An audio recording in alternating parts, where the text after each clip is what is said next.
అమెరికాలో చదువుల కోసం ప్రయత్నిస్తున్న అగ్రరాజ్యంలో ఉంటున్న విదేశీ విద్యార్థులపై మరో పిడుగు పడింది. ఇప్పటికే వీసాల జారీకి సోషల్ మీడియా వెట్టింగ్ను కఠినంగా అమలు చేస్తున్న అగ్రరాజ్యం తాజాగా మరో మార్పు తీసుకొచ్చేందుకు సిద్ధమైంది.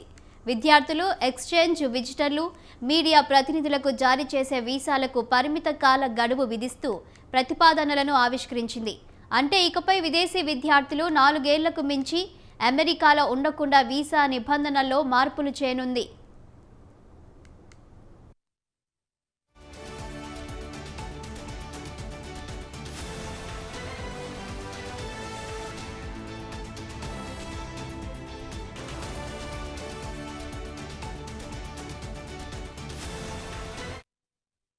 ప్రస్తుతం F1 వీసాలపై అమెరికాలో ఉన్న అంతర్జాతీయ విద్యార్థులు, J1 వీసాలపై వచ్చిన ఎక్స్చేంజ్ విజిటర్లకు డ్యూరేషన్ ఆఫ్ స్టే వెసులుబాటు ఉంది. అంటే వారు ఎంతకాలం చదవాలనుకుంటే లేదా ఇంటర్న్ ప్రోగ్రాంలో పాల్గొనాలనుకుంటే అంతకాలం అగ్రరాజ్యంలో ఉండొచ్చు.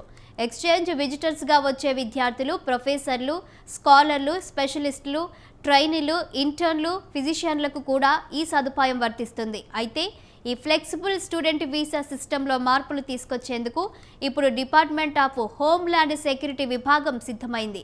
ఈ వీసాలకు కూడా గడువు విధించేలా పరిమిత కాల నివాస అనుమతితో కూడిన వీసాలను మంజూరు చేయాలని ప్రతిపాదించింది.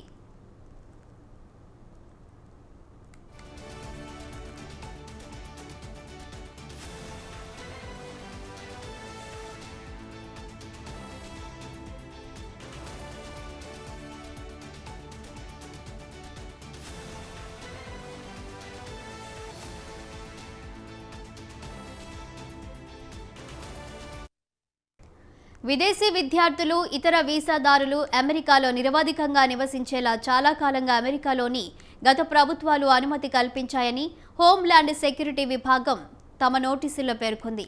దీనివల్ల భద్రతాపరమైన ఇబ్బందులతో పాటు అమెరికన్లకు ప్రయోజనాలపై దెబ్బపడిందని చెప్పింది. దీనికి ముగింపు పలికేలా కొత్త నిబంధనలను ప్రతిపాదించామని చెప్పింది. కొన్ని రకాల వీసాదారుల నివాస అనుమతులపై పరిమితి తీసుకొస్తున్నామని, దీనివల్ల ఫెడరల్ ప్రభుత్వంపై భారం తగ్గనుందని నోటీసుల్లో స్పష్టం చేసింది.